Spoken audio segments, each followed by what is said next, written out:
20장 열왕기 20장은 참 안타까운 말씀이 기록되어져 있어요. 히스기야가 병이 났습니다. 죽을 병이 났는데 죽고 살지 못하리라 이사야 선지를 통해 하나님 말씀하시는데 히스기야가 이를 놓고 하나님 앞에 간절히 기도를 합니다.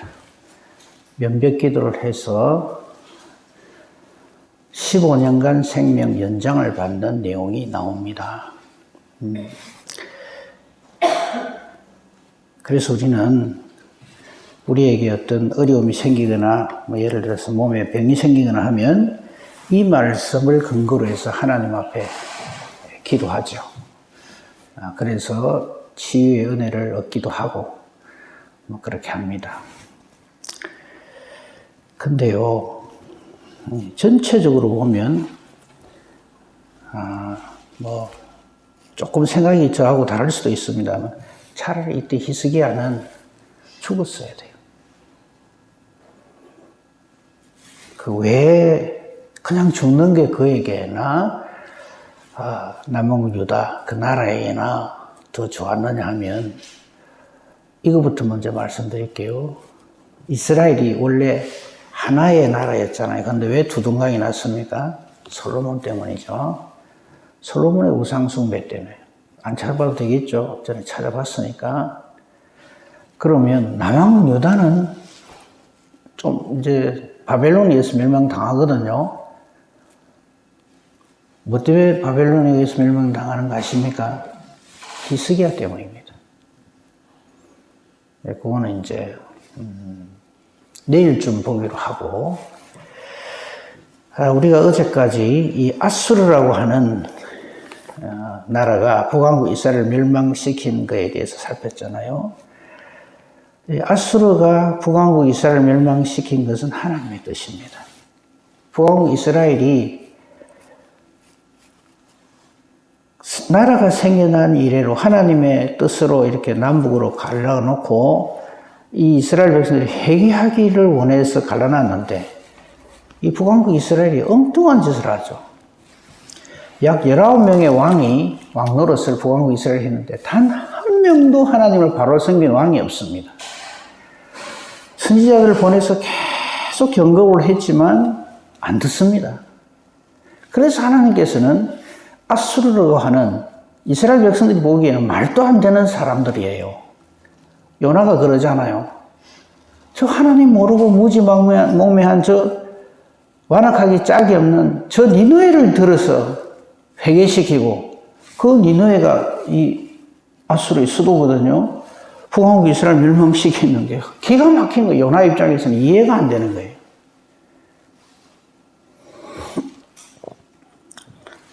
하나님은 왜 이런 사건을 일으키시냐 하면 우리의 신앙은 언제나 겸손해야 됩니다. 아마 이 정도 하면 내가 그 순간 바로 넘어집니다. 그거를 이 이스라엘 역사를 통해서 우리에게 보여주는 겁니다. 오늘 아침에는요, 히스기야가 병들어서 회복되는 것까지는 보겠는데 그 전에 조금만 더 이 아수르의 멸망의 원인, 아수르가 왜 완전히 그냥 역사 속에서 사라지는가 하는 그 이유를 조금만 더 살펴보도록 하겠습니다. 지금 이 아수르에 의해서 북왕국 이스라엘 멸망당했다 하는 거는 우리가 지금까지 봤고요. 19장, 열왕기하 19장 20절을 보겠습니다. 아모스의 아들 이사야가 히스기야에게 하나님의 답을 보내줍니다. 지금 막 아수르가 와가지고 남왕국 유다를 너무너무 괴롭힙니다. 협박을 하고. 이게 대해서 하나님 하신 말씀입니다. 이스라엘 하나님 여호와의 말씀이 네가 아수르 왕 사네립 때문에 내게 기도하는 것을 내가 들었노라 하셨나이다. 여러분, 우리는 이 말씀을 하나님으로부터 늘 들어야 됩니다. 네가 기도하는 것을 내가 들었다. 우리 예배드리고 기도하고 찬송하고 가잖아요. 또 하나님 앞에 감사의 뜻을 헌금도 하고 그 성분은 어디서 나느냐 하면 하나님이 받으셔야 됩니다. 우리가 예배를 아무리 거창하게 드리면 뭐합니까? 하나님이 안 받으시면 그건 아무 의미도 소용도 없습니다. 우리 기도가 아무리 청산유수 같아도 하나님이 안 들으시면, 하나님이 도리질 하시면 그건 끝입니다.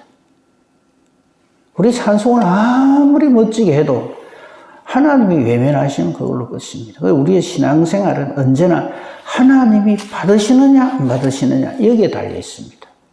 저와 여러분의 지극정성에 달려 있는 게 아닙니다. 우리 자그마한 신음소리에도 하나님은 응답하십니다. 어제 잠깐 말씀드렸습니다만 거기에 19장 14절 히스기야가 저 악한 아수르의 그 왕의 그 편지를 받아보고는 억장이 무너지죠. 그래서 14절에 보면 이 편지를 가지고 여호와 앞에, 성전에 올라가서 여호와 앞에 그걸 펼쳐 놓습니다. 이 보십시오. 이런 식으로 우리를 협박합니다. 이렇게 하죠. 물론 히스기야의 이런 모습들이 믿음의 행적들이지만요. 하나님 앞에 이렇게 보여줘야 하나님 아시는갑다 이렇게 생각하시면 안 됩니다. 하나님 이미 아세요. 근데 또 한 가지 제가 높아지면서 말씀드리는데 그래 그럼 하나님 다 아시나? 그럼 우리 기도 안 해도 되겠네. 그러면 안 됩니다. 아무리 하나님의 뜻일지라도 우리가 믿음으로 기도해야 하나님은 거기에 응답을 하십니다. 왜 그런지 아십니까? 그래 안 하면요 자기가 그걸 한 줄 알아요. 인간들이 자기의 능력으로 그 일이 이루어진 줄로 오해를 하고 착각을 합니다. 그 성경을 안 찾겠습니다만 성경에 분명히 나옵니다. 내가 이렇게 하리라고 결정을 해놨지만 그 하나님의 결정의 열매를 받는 사람은 믿음으로 기도하는 사람에게 하나님은 그렇게 해주신다고 말씀을 하십니다. 그래서 반드시 기도는 해야 하되 기도는 우리 영혼의 호흡인데 기도 안 하면 우리 죽는 거죠. 그 오해하지 마세요. 저는 이태식 목사는 기도하지 마라 하더라. 자꾸 그런 오해를 하는데 그게 아니고 기도하되 절대 하나님 뜻대로 해야 되고 절대 겸손하게 기도를 해야 됩니다. 히스기야가 이렇게 이제 14절에서 오해를 하지 말아야 될 부분이 여호와 앞에 이렇게 펴놓고 이렇게 기도를 해야 하나님이 들으신다. 그건 아니다 하는 말씀을 좀 드리고 싶어서 그렇게 합니다. 자, 이렇게 하나님은 이 교만한 아수르를 내리치시는데 28절 보십시오. 하나님은 이렇게 말씀합니다. 네가 내게 향한 분노와 네 교만한 말이 내 귀에 들렸도다. 이건 아수르 왕에게 한 말이에요. 그게 지금 21절부터 28절까지가 하나님께서 아수르 왕에게 하신 말씀이에요. 21절 보세요. 여호와께서 아수르 왕에 대하여 이같이 말씀하시기를 하면서 쭉 나오잖아요. 그죠? 그러니까 여기서 말하는 너는 아수르 왕을 말하는 거예요. 아수르 왕이 하나님께 대한 분노와 교만한 말을 하나님이 들으셨다. 그래서 하나님이 내리치신다는 거예요. 갈고리를 코에 끼고 재갈을 입에 물려서 너를 오던 길로 끌어 돌이키리라. 멸망시키겠다 이거죠. 근데 어제 다니엘의 그 꿈 해석에서 느부갓네살 왕이 꾼 꿈의 내용이 있죠. 거기 보면 금의 나라, 은의 나라, 독의 나라, 철의 나라, 철과 진흙의 나라 이렇게 되어 있는데 그건 이미 우리가 역사적으로 이제 다 그게 해석이 되어졌죠. 금의 나라는 바벨론 제국입니다. 은의 나라는 페르시아입니다. 메데 파사 할지 그 파사가 페르시아라는 뜻이에요. 그러니까 바벨론 제국, 그 다음 페르시아 제국, 그 다음에 동해 나라가 어디냐 하면 그리스 제국을 말합니다. 알렉산더 아시죠? 그 사람이 세운 나라가 동해 나라입니다. 그 다음에 철의 나라가 로마 제국이고요. 철과 진흙의 나라가 로마 제국 이후에 세계를 호령하는 나라들. 지금 친다면 철과 진흙이니까 그러니까 어느 혼자 절대 막강한 나라는 없습니다. 앞으로. 지금 우리로 치면은 우리 시대로 치면 미국이나 뭐 중국이나 러시아나 뭐 이런 유럽의 여러 나라들 이런 나라들이 이렇게 서로 자기가 최강이라고 주장하는 그런 시대입니다. 이 시대의 처음 초기에 예수님이 오셔서 하나님의 나라를 선포하셨죠. 근데 우리 여기서 한 가지 생각해야 되는데 아수르는요 그게 끼지도 못해요. 느부갓네살 왕을 통해 하나님이 보여주신 바벨론이나 페르시아나, 그죠? 그리스 제국이나 로마 제국이나 이런 데도 끼이지도 못하면서 좀 힘이 세졌다고 교만해가지고 북왕국 이스라엘 멸망시킨 이거 하나 가지고 아주 교만한 이런 짓을 한다 이 말이죠. 남왕국 유다를 멸망시키라고 한 적이 없어요, 하나님은 아수르에게. 근데 그걸 집어삼키려고 달라든다 이 말이죠. 그러니까 이건 되지도 않을 일이죠. 그죠? 그러면서 하나님은 이 아수르를 멸망시켜 주실 것을 약속을 하는데 그게 29절이죠. 앞으로 3년 안에 완전히 회복되어져서 너희 나라에 가서 이전처럼 농사를 짓고 그 소산물을 먹을 것이라 라고 히스기야 왕에게 답을 주십니다. 그죠? 자, 여기서 하나님께서 아수르에 대한 생각을 정확하게 표현한 부분이 있죠. 어제 잠깐 봤습니다만 한 번 더 봅니다. 이사야서 10장입니다.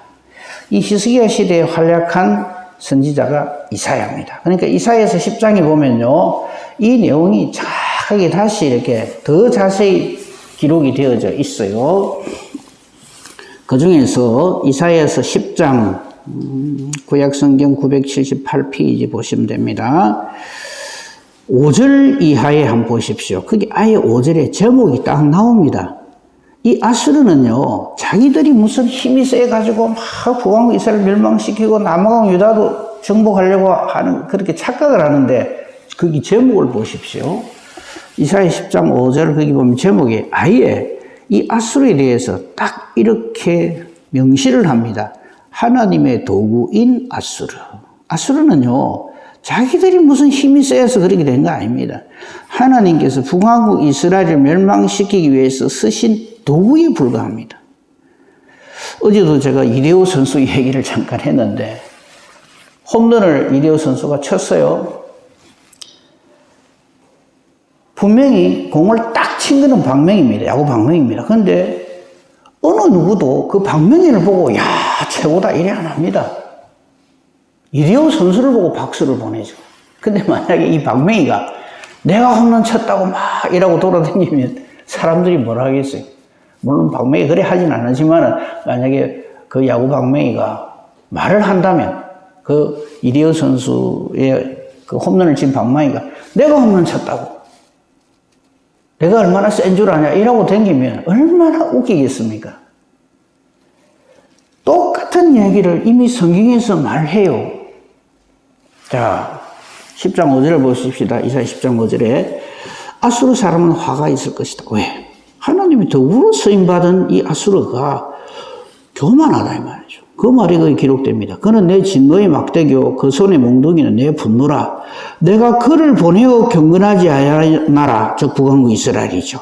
이 나라를 치게 하고 그죠? 내가 그에게 명령하여 아수르에게 명령하여 나를 노하게 한 백성을 쳐서 노력하고 길거리에 진흙같이 짓밟게 했다 이거죠. 그래서 북왕국 이스라엘 멸망당했어요. 북왕국 이스라엘은 비록 나라는 망했지만 회개의 수단으로 하나님이 주신 거란 말이죠. 그런데 이 아수르가 가당찮은 짓을 하는 그게 7절입니다. 이 하나님의 뜻과 다르게 그의 마음은 엉뚱한 생각을 하네. 그의 마음은 흩한 나라를 파괴하며 멸절하려 한다. 이번에는 이제 남왕국 유다까지 자기들이 무슨 힘이 있어서 그런 줄 알고.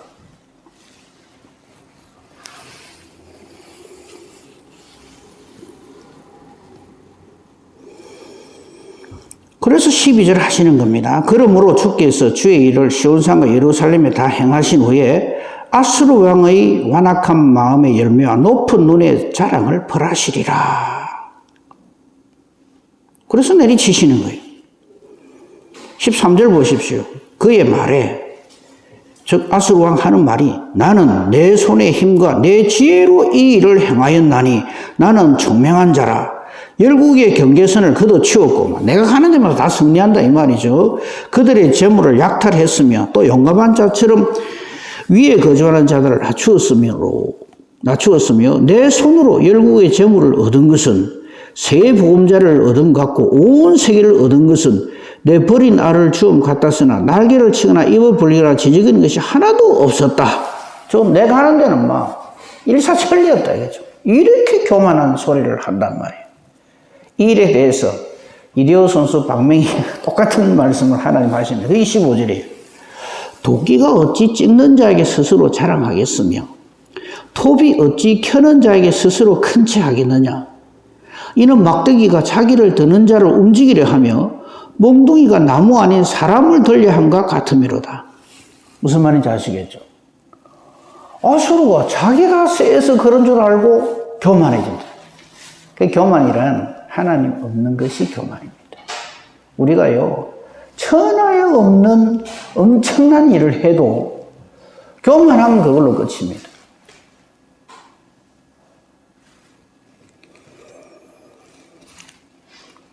그래서 이 부분을 어제도 잠깐 말씀드렸습니다만 다시 한번 자세히 볼 필요가 있고요. 이 교만은 완전히 멸망의 선봉이라 하는 말씀은 성경에 너무 많이 나옵니다. 그죠? 그건 안 찾겠습니다. 그리고 이 교만과 이제 대를 이루는 말씀이 겸손이죠. 겸손은요, 하나님 안에 있는 것, 하나님 아는 것이 겸손이고요. 하나님 안에 있는 사람의 특징이 뭐냐면 하나님의 은혜를 잊지 아니하는 겁니다. 거기에 대한 놀라운 말씀을 다 아시겠지만요, 한 군데만 살펴봅시다. 사도 바울입니다.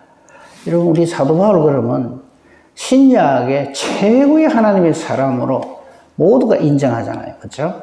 베드로와 더불어서 이 사도 바울이 하나님의 일을 어떻게 했는가 하는 것을 보는 것이 우리가 어떻게 겸손하게 주의 일을 행해야 되는가 하는 것에 답이 될 줄로 믿습니다. 고린도전서 15장으로 가봅시다. 신약 성경 280페이지입니다. 고린도전서 15장에 사도 바울이 이런 말을 합니다.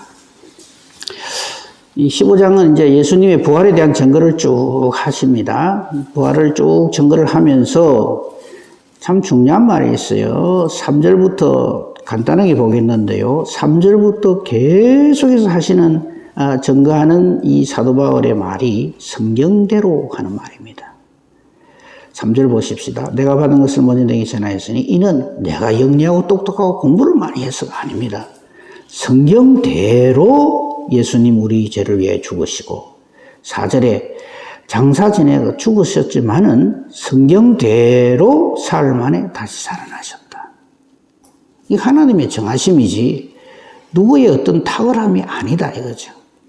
그리고는 게바, 베드로 그리고 12제자 오병이 형제에게 다 보여주셨고 그 후에 야고보, 이 야고보가 바로 예수님의 동생 야고보서를 기록한 나중에 이제 예루살렘 교회의 최고의 지도자가 되는 야고보에게 보이셨고 이때 야고보가 회심을 하는 거죠.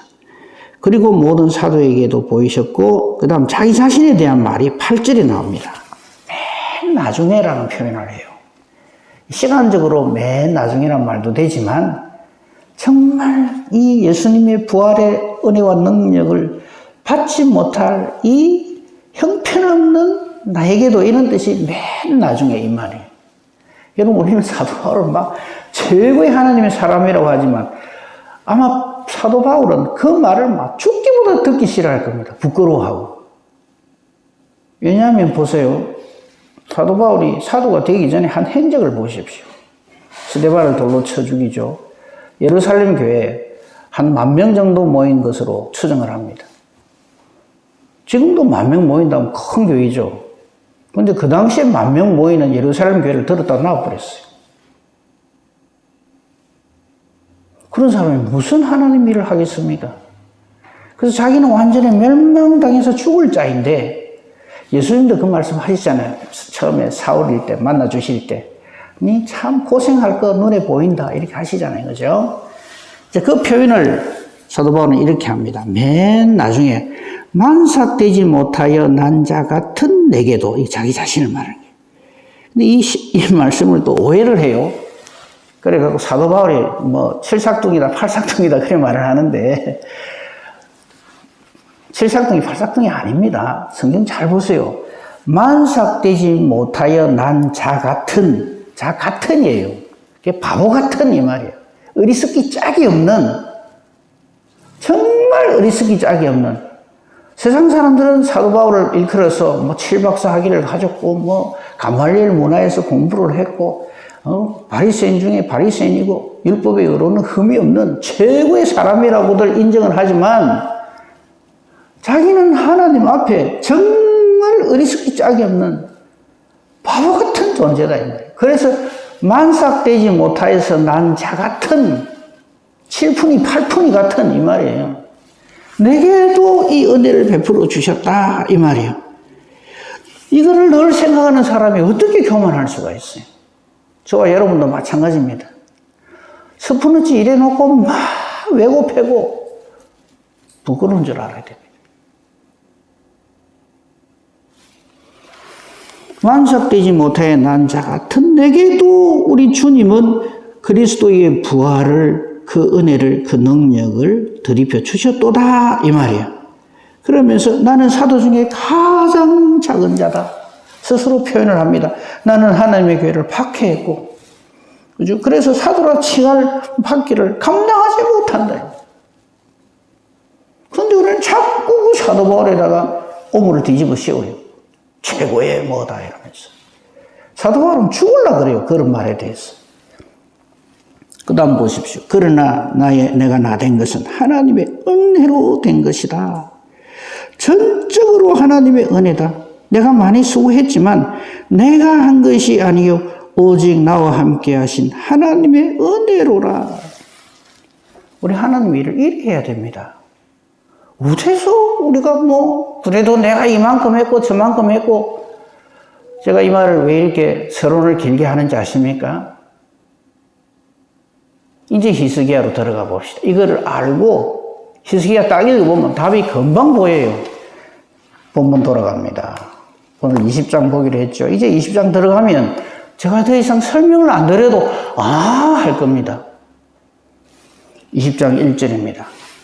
그때에 즉 하나님께서 이 교만한 아수를 내리쳐버립니다. 어떻게 내리칩니까? 딱 하룻밤입니다. 19장 35절 어제 봤죠? 이 밤에 여호와의 사자가 아수르 진영에서 18만 5천 명을 쳐버리니까 아침에 일어나보니까 전부 성장이 되어 있어요. 전적할 게 뭐 있습니까? 아수르는 18만 5천 명의 자기 군사를 자랑합니다. 근데 하나님은 천사 하나 보냅니다. 그래가 타닥 밤새도록 내리쳐버려요. 하나님 이 일을 왜 하십니까? 우리는 쉽게 답을 하죠. 히스기야의 기도 때문입니다. 예, 맞습니다. 근데 하나님이 이 일을 하신 이유를 하나님이 스스로 말씀하십니다. 그게 그 바로 앞절에 있는 35절 바로 앞절에 있는 34절입니다. 내가 즉 하나님께서 나와 즉 여호와의 이름과 나의 종 다윗을 위하여 이 성을 보호하여 구원하리라. 이거 잊어버리면 안 돼요. 이거 잊어버리면 안 돼요. 하나님은 하나님의 이름을 위하여 하나님의 일을 하시지, 모르고 계시다가 우리가 기도에 가르쳐주고 하신다? 천만의 말씀입니다. 모든 것이 하나님으로부터 비롯됩니다. 그래서 우리는 그 하나님을 창조주 하나님이라 그렇게 영광을 돌리는 거예요. 하나님의 이름과 그리고 나의 종 다윗을 해요. 다윗 죽은 지가 언젠데 무슨 뜻입니까? 아브라함과 다윗에게 약속하신 언약이 있다면 아브라함 언약과 다윗의 언약 예수 그리스도. 이 일을 이루기 위해서 이 일을 한다고 아수르를 한 방에 보내버립니다. 그리고 그렇게 교만하던 아수르는 조국에 돌아가서 암살당합니다. 살해당합니다. 그게 37절이에요. 자, 이 일을 들은 히스기야 20장 1절 그때란 말이에요. 그 말이에요. 이때 히스기야가 성경에는 기록 안 되어 있지만 짐작컨대 그 다음 하는 행적을 보면 짐작컨대 야, 내 기도 한번 했더만은 하나님 내 기도 들으시고 한 방에 다 해결됐네. 나는 기도의 사람이야. 이래 됐다 이 말입니다. 이때부터 히스기야가 이상한 길로 가요.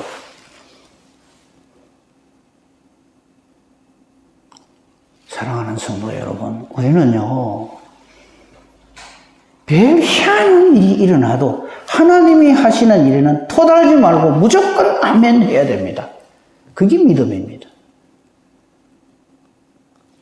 욥 이야기하면 싫어하시는 거 알아요. 근데 우리 중에 우리에게 욥에게 일어난 것 중에 한 가지라도 일어나면요, 우리는 뒤집어집니다. 그냥 상상을 해봅시다. 생각만 해도 끔찍한 일이지만 전 재산을 하루아침에 다 날렸어요. 아들 7, 딸 3을 한 방에 다 날렸어요. 사랑하는 아내가 떠나가요. 내 몸도 정수리부터 발끝까지 악창이 나서 견딜 수가 없어요. 어떻게 하시겠어요? 뒤집어지죠. 하나님이고 뭐가 없어요. 이럴라고 나를 하나님 믿으라고 하셨습니까? 부터 시작해갖고 별 소리를 다 할 겁니다. 그래서 늘 제가 드리는 말씀, 욥보다 더 억울하고 더 심하다 싶으면 그때 말하라.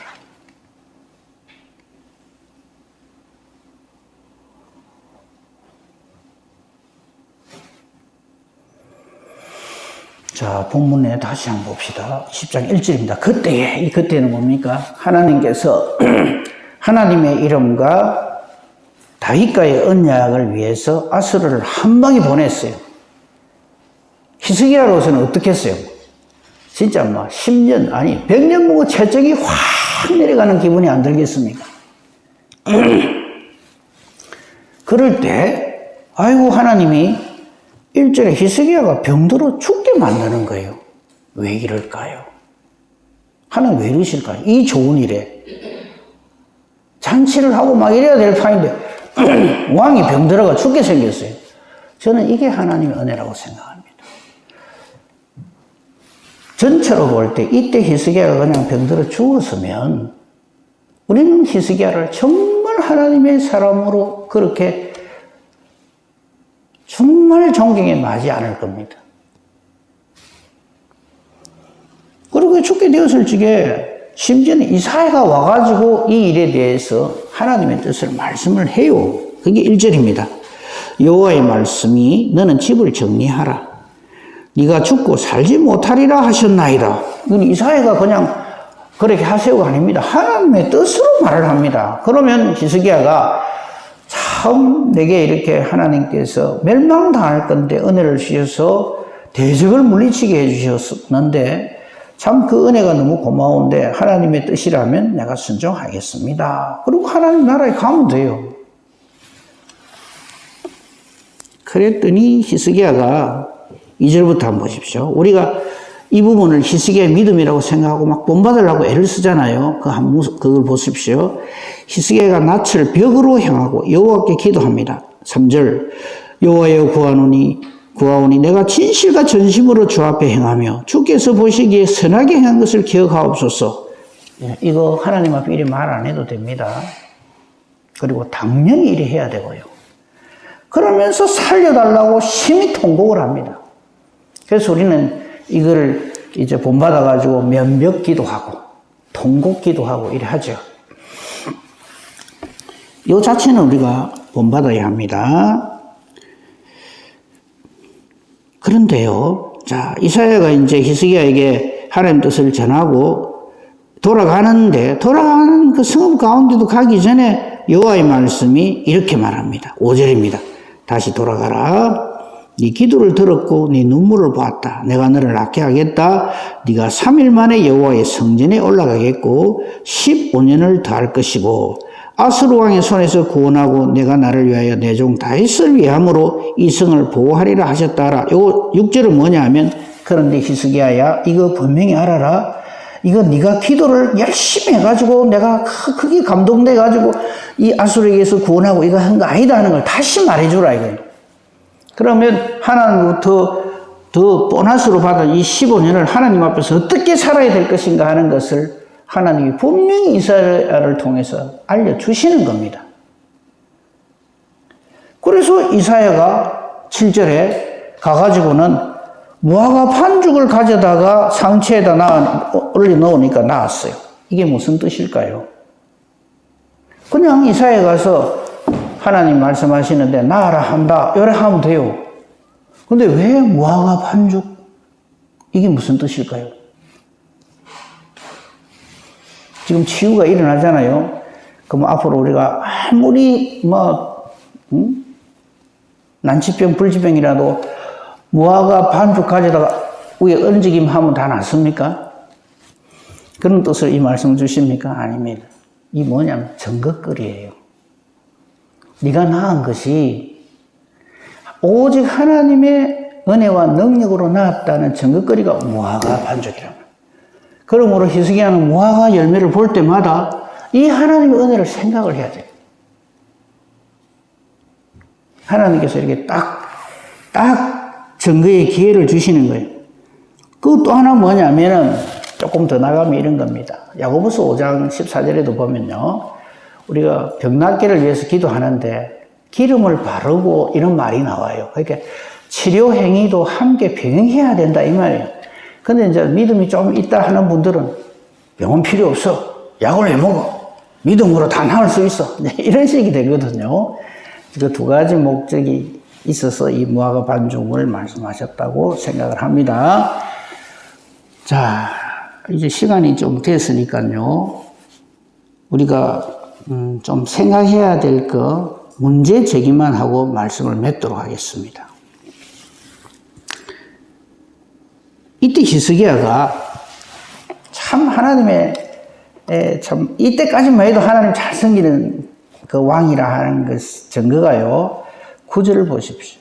8절 보십시오.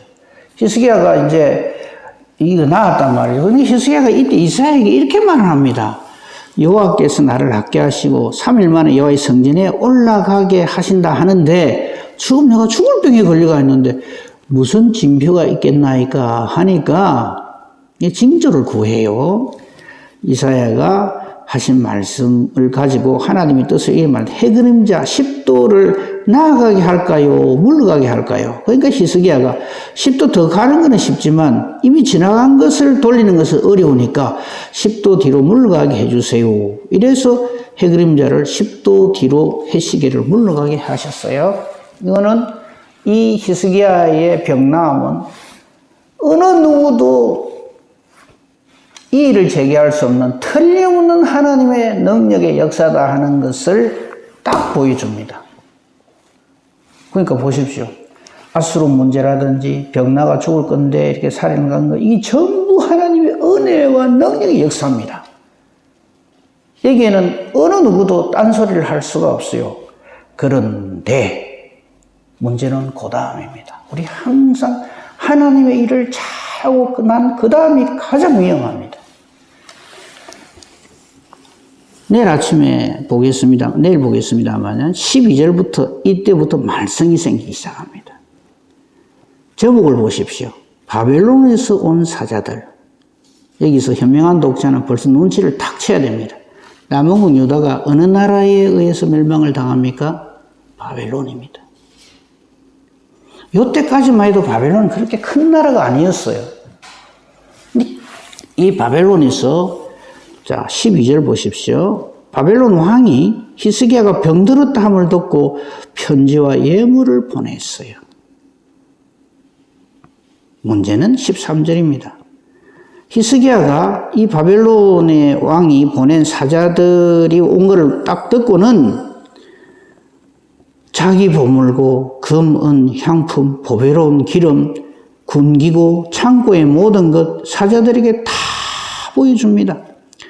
왕궁과 그의 나라 안에 있는 모든 것 중에서 히스기야가 그에게 보여주지 아니한 것이 없더라 이랬어요. 이게 히스기야의 교만입니다. 자, 자기 병문안을 왔어요. 바벨론 나라에서.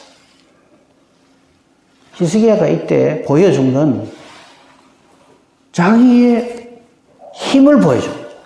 내가 이만큼 부유하다. 내가 이만큼 힘이 있다. 이런 거예요. 다 아는 답이겠지만 이때 히스기야가 뭘 보여줬어야 할까요? 여호와 하나님을 보여줘야 되는 거예요. 아이고, 이 죽을 병에 걸렸다는데 나았네요. 이렇게 할 때 히스기야는 이 하나님의 역사심을 증거를 해야 되는 거예요.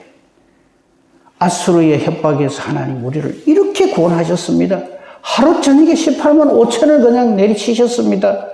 내가 병들어 죽게 되었는데 내가 하나님께 간절히 기도했더니 하나님이 내 기도를 들으시고 나를 불쌍히 여겨주시고 나를 이렇게 구원해 주셨습니다.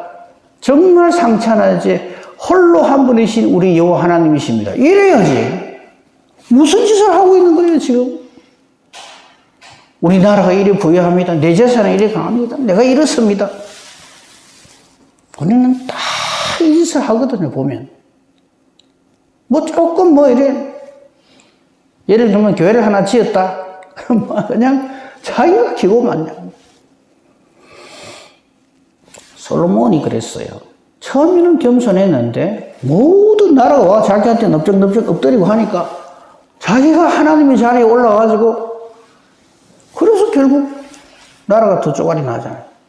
지금 히스기야가 이것 때문에 나라가 바벨론에 멸망을 당합니다. 내일 자세히 보겠습니다만 미리 봅시다. 16절, 17절 보십시오. 이사야가 이러한 히스기야에 대해서 여호와의 말씀을 들으소서 정신 똑바로 차리라 이 말입니다. 히스기야 왕이여 당신이 용하고 장해서 이런 일이 벌어진 것이 아닙니다 이 말입니다. 17절 여호와의 말씀에 날이 이르리니 왕국의 모든 것 왕의 조상들이 오늘까지 쌓아두었던 것이 바벨론으로 옮겨되고 하나도 남지 않을 것이고 왕이 몸에서 날 아들들 왕자들이 바벨론 왕국의 환관이 될 겁니다. 뭔 소리입니까? 나라 망한다 소리입니다. 명심합시다. 그러므로 우리 믿음은 신앙은 절대 겸손입니다. 기도하겠습니다. 하나님, 우리는 참 어리석습니다. 전적으로 하나님의 은혜로 되어졌는데 마치 내가 넘보다 뭐해서 내가 지혜롭고 내가 힘이 있어서 이 모든 일들이 내게 주어진 것으로 얼마나 착각을 하는지 모릅니다. 최고의 지혜의 왕, 그런 왕이 없는 솔로몬도 겸손 때문에 패망을 합니다. 우리가 지금 살피고 있는 이 히스기야 왕도 얼마나 믿음의 왕으로서 그렇게 정평이 나 있는데 말씀을 통해서 보니 이 교만은 한순간에 모든 것을 다 앗아가 버린다는 것을 우리에게 말씀을 통해서 알려주시니 감사합니다. 우리 절대 하나님 없는 짓 하지 않게 해주시옵소서. 절대 하나님 앞에서 살게 하소서. 혹 내가 엄청난 놀라운 일을 했다 할지라도 그 모든 영광은 오직 하나님께만 돌리는 참 믿음의 사람, 참 겸손의 사람, 지혜의 사람으로 하나님 앞에 서게 하시옵소서. 오늘도 이를 위하여 우리가 기도합니다. 주여, 우리의 기도가 하나님의 뜻과 조금도 다름이 없게 해주시옵소서. 그래서 기도하는 대로 하나님이 기뻐하시며 응답해 주시는 능력 있는 기도 의인의 강구 되게 하여 주시옵소서. 범사 대소사를 오직 주님 손에 부탁합니다. 감사하며 우리 주 예수 그리스도 이름으로 기도합니다. 아멘.